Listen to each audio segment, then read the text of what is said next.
So I was asked to join a panel discussion and do a presentation where they were looking at all these industrial sites around the city, and they were trying to figure out what to do with them and what to do with these areas that were just kind of in disrepair and see if they could be used in a more recreational way.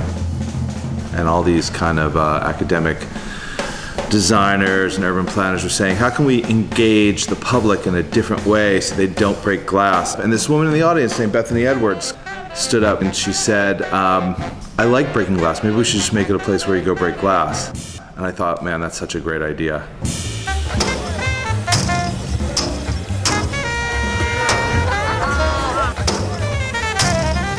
For someone who's not from New York, can you just sort of describe what neighborhood, what part of New York you're in Carroll Gardens in Brooklyn.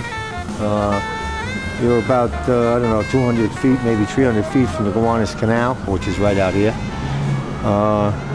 It's the Venice of Brooklyn, the Gowanus Canal. Last year was the pools. So Dave asked me this year about, he was thinking about this contraption here, it wasn't built yet. And he brought it in and they assembled it, and I thought it was another crackpot idea, but I don't know if you were here last Thursday. It wasn't a crackpot idea. We had people, we were chasing them. We must have had a couple of hundred people in here.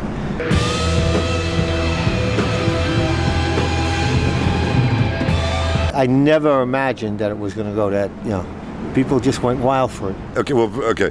Tonight we're having a sort of big coming out party for Glassphemy, which is Macrocy's newest project. We've done some test runs. We've broken about 500 bottles so far, but tonight we've got like 400 people and 3,500 bottles, and we're gonna smash some glass. Wait, do it one more time? Let's do that. We live in a city where a lot of people never actually get to smash a bottle. I know in Germany, the recycling, you get to throw the bottle in when you recycle. And here, it's very neat and tidy, and it gets shipped away from you, and no one actually gets to interact with the material. So we thought we'd do something a little more interactive. Is Glassphemy going to be a single installation, or will there be more? Everyone was talking about throwing glass across the yard at something. And I thought it would be cooler if like the glass kind of built up into a plexiglass area where you could see through it. It all stems from this idea we were joking about partying on the roof of this building in Philly where there was a light well, and then people were chucking garbage in there. And I just kind of imagined it like if you kept chucking garbage in there, like someone threw a chair in there, like a comfy chair, and it was all bottles and crap, and it just kept coming up and up. Eventually, it would fill up.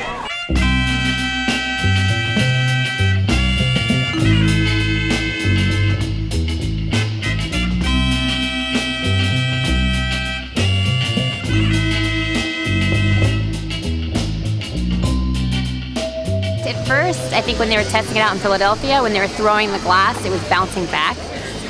Bulletproof glass, I guess, wasn't breaking the glass.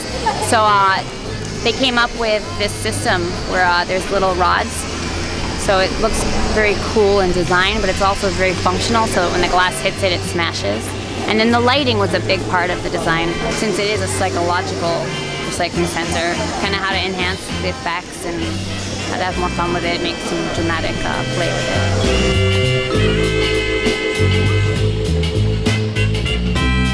I don't entirely get it, I guess. I'm like, I don't understand what it's for. But I haven't seen anybody like use it. Like I haven't been around for any of their events, so I don't know if like people really like it or something and they're like having fun.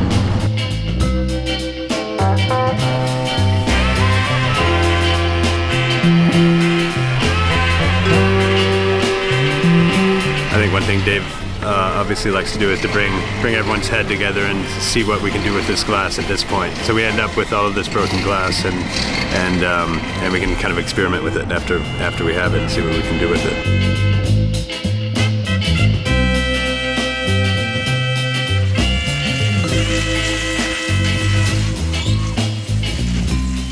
I've been this excited about building a project in a long time, and I wanted to make it a lot more complicated than it was, and it ended up being that it just was too complicated the way I wanted to do it. And this is nice and simple, chain coming off of the rear of the bike, has another chain ring. That chain ring has an axle that's welded to it that's changes directions and goes up into the machine and powers the machine. It's nice and clean and simple, and you can even you can disconnect the chain and ride the bike if you want.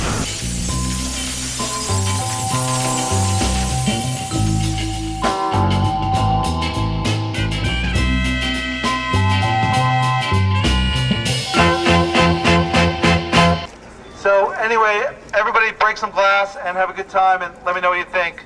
Thanks. So, Ivan and Rebecca, let's go. Let's fucking go! You can hold me down! Go, go, go.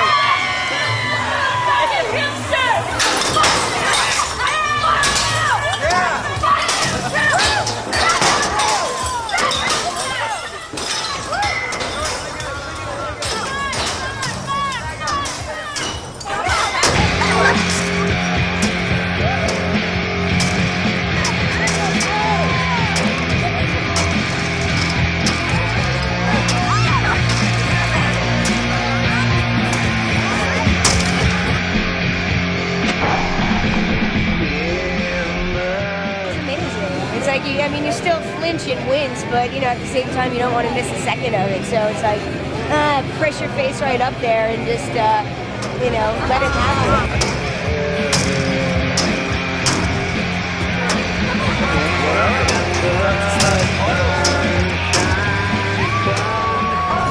It was very exhilarating. Got all my pent-up aggression out.